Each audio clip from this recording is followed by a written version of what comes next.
네, 뉴스 장면 승부 2부 덕후들 두 분과 함께 하고 있습니다. 민주당이 이제 조희대 한덕수 회동설은 조금 뒤로 뺐지만 조희대 대법원장의 그 전원합의체 판결이 너무 이례적으로 빨리 있었던 그 대선 개입설 가지고는 계속 이제 이야기를 하고 있는데 오늘도 민주당 양부남 의원이 한 유튜브에 나와서 이 당시에 그 뭐 직위원 판사 관련해서도 뭐 검찰 사법부가 검은 디자이너 손에 의해 움직이고 있기 때문에 뭐 이런 식의 어떤 음모론을 또 펼치면서 어쨌든 계속 이 사법과 관련된 부분을 계속 좀 음모론이나 어떤 뭐 뒤가 있다라는 식으로 좀 접근하고 있는데 이러한 접근이 사법 개혁에 과연 진짜 도움이 될까요?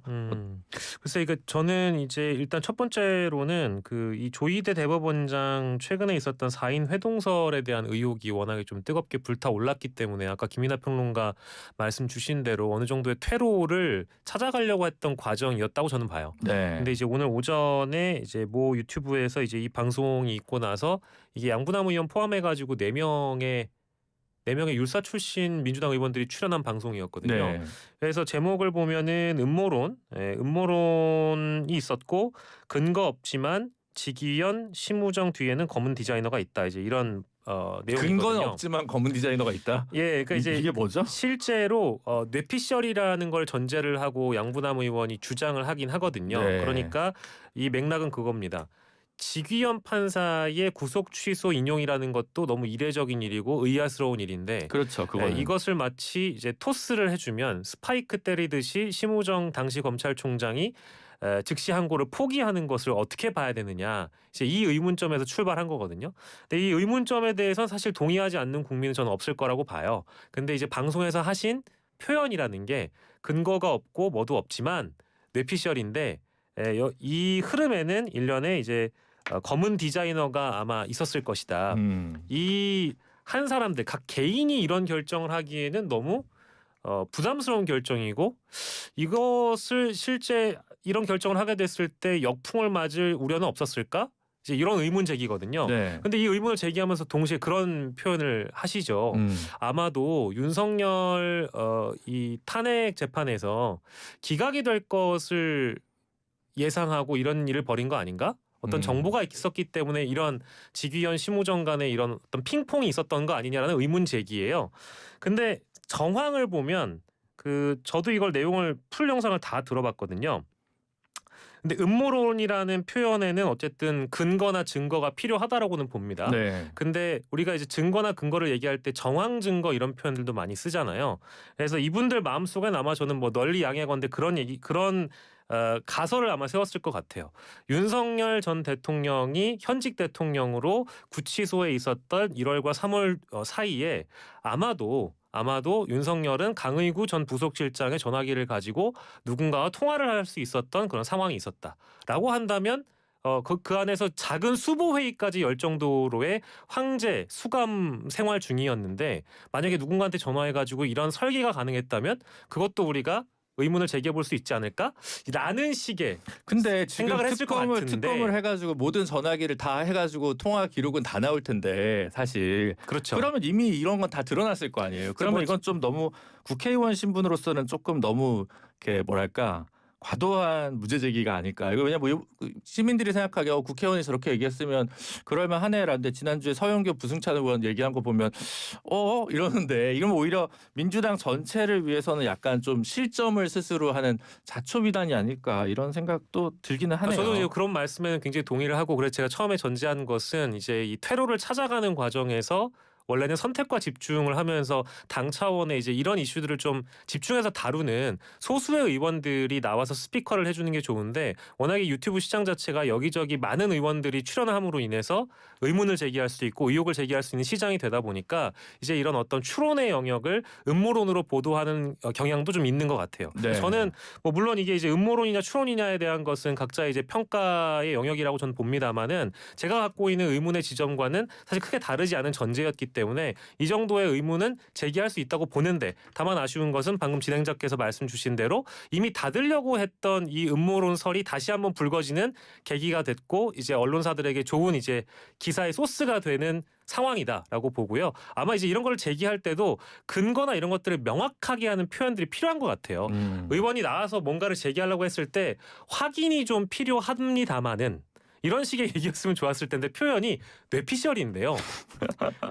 정말 네. 아무것도 없는데요. 근거는 없는데요. 이렇게 출발을 해버리면 정말 이제 기자로서 기사 쓰기 좋거든요. 네. 제가 그런 말씀은 아쉽다라고까지 말씀드릴 수 있겠습니다. 네. 두 분 토론 잘 들었고요. 자, 다음 질문하겠습니다. 네. 이런 상황에서 아유, 오늘 이제 제가 진행자로 그래요? 두 분이 아, 토론하시고 벌써 노리고 있군요. 제가 벌써 내려놓을 때가 됐구나. 알겠습니다. 아니, 두 분이 토론하시길래 그 이재명 대통령 국정 지지율이 저거 없나요? 아니 그거는 이제 같이 질문을 드려. 아니 다음 질문으로 넘어가려고 해서. 네. 아니 그러니까 이 상황에서 지금 리얼미터가 에너지경제신문 의뢰로 한 15일부터 15일까지 전국 2,526명 대상으로 한 무선 자동응답 조사인데 이 자세한 내용은 중앙선거여론조사심의위원회 홈페이지에서 확인할 수 있는데 2주 연속 국정 지지율이 하락해서 53%를 기록했어요. 그러다 보니까 이 조이대 그리고 사법개혁과 관련된 약간 무리한 드라이브가 이 하락세의 그 원인 아니냐 이런 분석이 좀 있는데 이거 어떻게 좀 보십니까? 그러니까 국민의힘, 그러니까 보수의 이제 핵심 지지층들이, 그러니까 제가 보기에 할 말들이 많이 생기는 이런 효과가 생긴 거죠. 그래서 지난주에 말씀해주신 대로 이 조희대 대법원장에 대한 사퇴 촉구 이런 것들이 다소 부실하게 이제 진행이 되면서 그러면 저렇게 부실한 형태의 이 조희대 대법원장에 대한 공격을 왜 할까라고 하는 것에 대한 설명 방식을 국민의힘이 찾아낸 거거든요. 지금 네. 어떤 방식으로 찾아낸 거냐? 지난 주말부터 이번 주 초 요까지 이제 오늘까지 쭉 이어지는 이제 주장의 방식들을 보면 막 이런 방식입니다. 이제 사법부를 왜 흔드느냐?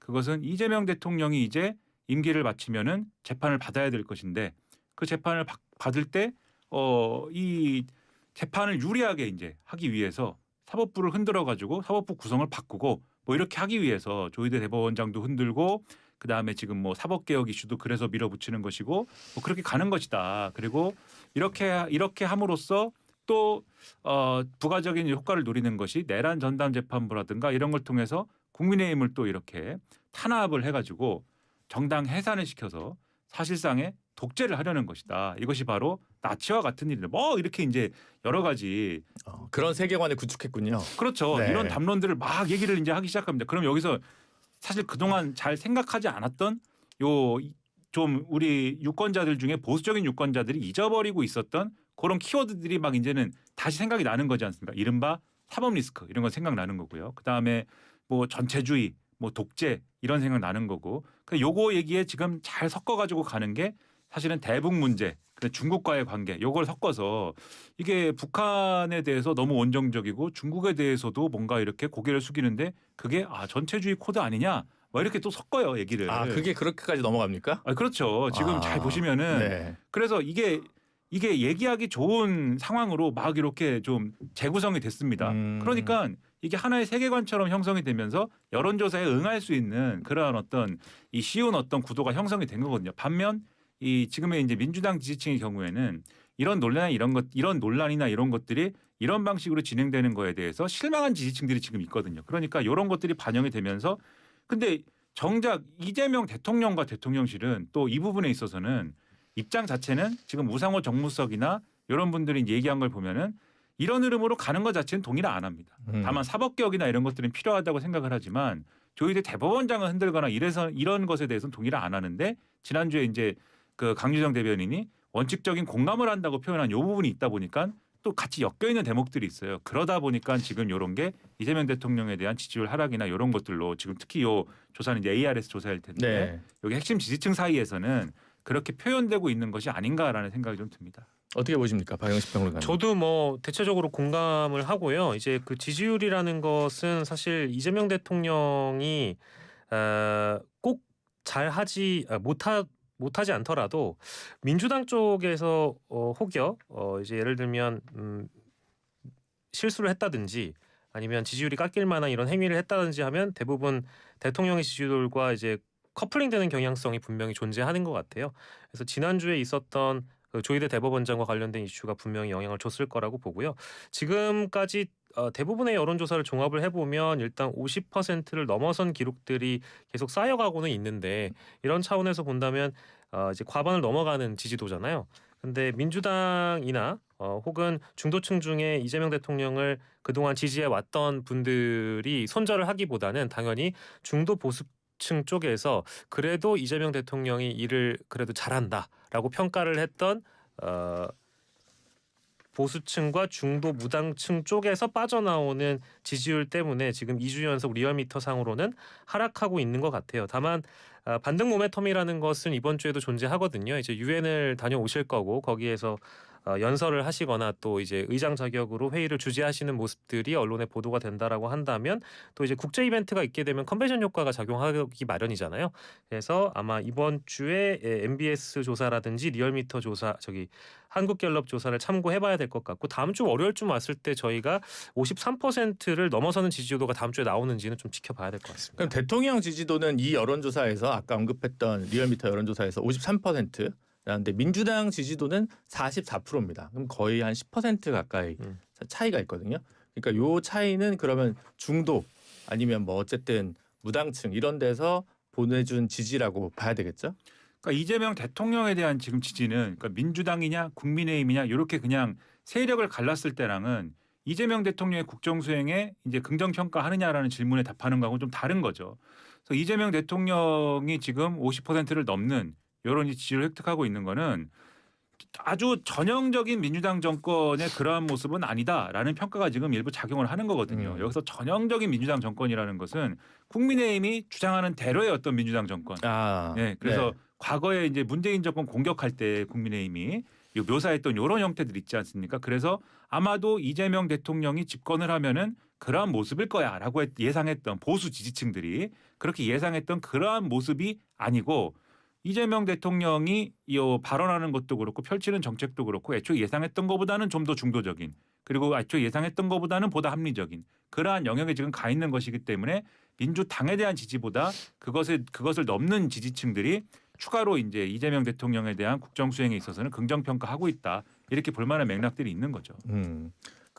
이게 약간 사실은 대통령 당선됐을 때 득표율보다 높은 지지율인 거잖아요. 이제 우리 국민들이 사실 정권 1년 차에는 그런 경우를 보여주는 경우가 사실은 박근혜 대통령 때도 있었던 거고, 그러니까 나라가 잘 됐으면 좋겠다고 하는 마음이 뭐 어느 정당을 지지하는 거랑 상관없이 이렇게 넓게 있는데 이 상황에서 지금 보면 오히려 민주당이 약간 발목을 잡고 있는 게 아닌가 이런 생각이 드는데 모멘텀 얘기하셨으니까 유엔 총회 참석자 이재명 대통령이 이제 출국을 뉴욕으로 했습니다. 그래서 다자 외교 무대 데뷔전으로 이제 평가를 되는데 지금 사실 여러 가지 쟁점이 많잖아요. 관세 협정 문제도 있고 지금 뭐 비자 문제도 있고 되게 다양한데 지금 성공적으로 어떻게 좀 잘 준비되고 있을 거라고 이게 정무적으로 어떤 영향을 미칠 거라고 좀 보고 계신가요? 정무적으로 네. 저는 일단은 그 대통령실의 발표를 그대로 일단 옮겨드리면 대한민국이 국제 무대에 대비하는 것을 넘어서 이제 내란을 극복한 국가로서 이제 신고식을 한다라고 지금 말씀을 하시는 것 같고요. 그리고 이제 그 이후에 이재명 대통령이 앞으로 이제 다자 외교 무대에서 이제 미국과 뭐 북한을 혹은 미국과 중국을 이어주는 이제 가교 역할을 넘어서서 다양한 국가들의 가교 역할을 할 수 있다라는 어떤 자신감을 보여주는 그런 대목이라고 또 보고요. 사실 제일 중요한 것은 이번에 가서 결국에 이제 이 뭐랄까 한미 정상회담과는 또 다르게 여러 다자 외교 무대에서 경험을 좀 쌓아야 된다라는 저는 뭐 2차전으로 보고 있습니다. 왜냐하면 첫 번째 외교 무대가 다자 외교였었잖아요. 이제 그러다 보니까 이번에도 경험치를 쌓는 과정이라고 보고 맨 처음에 사실 제일 걱정했던 것은 1차 다자 외교 무대에서 과연 대통령이 경험이 많이 대통령으로서 없는데도 불구하고 잘할 수 있었을까라는 의구심이나 의문들이 분명히 있었을 거라고 보는데 이번에도 다자 외교 무대에서 1차전 때와 이제 유사한 또 역량을 보여준다라고 한다면 무난히 하고 오지 않을까라는 생각이 들고요. 다만 이제 진행자께서 말씀해주신 이제 숙제들이 많이 남아 있죠. 아마 이제 국제사회의 어떤 공조가 필요한 대목도 분명히 있습니다. 왜냐하면 미국이 현재 관세 압박을 한국만 하는 것이 아니라 다양한 국가들 대상으로 전부 다 하고 있기 때문에 다른 나라들의 어떤 협상 과정이라든지 다른 나라들의 어떤 경험도 한번 들어보고 청취하면서 우리가 아직 사인하지 않았던 미국과의 어떤 협상을 어떤 방향으로 또 이제 틀고 갈 것인지에 대한 그런 노력을 해야 되겠죠. 이번에 근데 사실은 조금 쟁점이 됐던 것 중에 하나가 이재명 대통령의 동기이자 변호인이었던 차지훈 변호사가 주 유엔 대사가 됐잖아요. 근데 사실 이제 이번 주에 같이 간 셈이나 마찬가지인데 사실 이제 외교관 출신이 아닌 정무직 인사가 뭐 주중 대사나 뭐 주일 대사를 임명한 적은 있는데 주미 대사도 있는데 주 유엔 대사는 없었단 말이죠. 그래서 이게 혹시 초보 외교관이기 때문에 뭐 외국어 능력이나 이런 것은 뭐 있다고 다 알려져 있습니다만 그래서 이것도 혹시 좀 변수가 되지 않을까 이런 외교가에서는 그런 것도 좀 걱정할 것 같은데요. 일단 지금 요 일정 자체는 대통령실이 대응을 하는 거고 지금 이성락 안보실장이라든가 지금 외교안보 라인들이 다 대응할 수밖에 없는 일정이다 보니까 일정 수행 자체가 지금 말씀하신 인사 주 유엔 대사 인사하고 엮여서 이제 문제가 된다 이렇게 보기는 어렵다고 봅니다. 다만 고 인사 문제는 네. 이 정상 일정 외의 네. 일상적인 어떤 이런 업무 이행이라든가 이런 데 있어서는 이제 우려할 만한 어떤 그런 부분들은 있을 수가 있겠죠. 전문성과 관련돼서는. 네. 그래서 그런 것을 우려하지 않을 수 있도록 또 외교부도 그렇고 대통령실도 그렇고 커버를 충분히 할 수 있는 그런 능력을 발휘해야 되는데 애초에 좀 전문성이 충분한 그러한 인사로 하는 것이 전공법이었겠죠. 네, 그런 부분이 상당히 아쉽습니다. 알겠습니다. 현직 대통령 얘기했으니까 전직 대통령 얘기로 한번 넘어가 보죠. 윤석열 전 대통령이 법원에 보석을 청구했습니다. 계속 재판은 불출석 중이지만 보석이 되면 성실히 출석할 거다 이런 얘기를 했는데 이것은 어떻게 봐야 됩니까, 박영식 평론가님? 예, 일단 잘 봤다. 이걸 뭐 어떻게 보고 말고 할 문제는 아닌 것 같은데 지금 이제 진행자께서 질문 주시면서도 참 모순적이게도 지금 재판에 출석을 안 하고 있는데 네. 보석을 하게 되면 성실히 출석할 거라는 이 뭐랄까 자신의 주장이 과연 이 형사 35부 재판장인 백대원 판사에게 와닿기는 하겠습니까? 라는 일단 생각이 첫 번째로 들었고요. 두 번째로는 이게 이제 어찌됐든 뭐랄까 저는 일정 부분 꼼수라고 보는 것이고 재판 지연 혹은 재판 회방의 기술 중에 하나라고 보는 겁니다. 지금 네. 피의자 피고인 윤석열 측에서는 재판이나 수사 과정에서 어떤 식으로든 어떤 법 기술을 발휘해서 이목을 끌거나 여론전을 펼치거나 그것도 아니라고 하면 그저 회방을 놓는 이런 방식 기술들은 많이 해왔던 건데 그 중에 하나가 또 그저 펼쳐졌다라고 저는 보고요. 앞으로도 서울중앙지법에서 열릴 이 특수공무집행 방해 혐의의 재판이 내란 재판과 마찬가지로 쉽지 않을 것을 예고하는 한 장면이라고 보고 어디서 많이 본 장면 하나 또 봤다 이렇게 생각이 들고 그냥 웃음만 나왔습니다. 보석의 이제 요건 어떻게 판사가 할지 모르겠습니다만 그냥 일반적 수준에서 우리가 일상 그리고 합리적 이 어떤 기준을 가지고 판단을 할 때 그 조사조차 받지 않겠다라는 입장을 가지고 윤석열 전 대통령이 그동안 어떤 행위를 했는지에 대해서는 보도를 통해서 우리가 계속해서 확인했지 않습니까? 네. 저항을 했지 않습니까? 조사조차 받지 않겠다. 그런데 그렇게 조사조차 받지 않겠다라고 저항을 하고 재판도 계속 안 나오던 분이 보석만 해주면은 내가 충분히 또 이 재판에서 충실하게 법정에서 충실한 소명을 하겠다라고 얘기를 한다면 그것을 또 판사지만 여기 앉아 있는 김미나 박영식인들 그거를 고지고대로 믿을 수가 있겠습니까? 믿을 수가 없잖아요. 그 얘기는 네. 경험칙상 그런 그 경험칙상 믿을 수 없는 것이 보석 여부 판단에 제가 경험을 얼마나 미치는지는 그 결정에 영향을 얼마나 미치는지는 모르겠어요. 그러나 이것은 이렇게 투명하게 이렇게 이 의사를 이렇게 얘기하는 거에 대해서는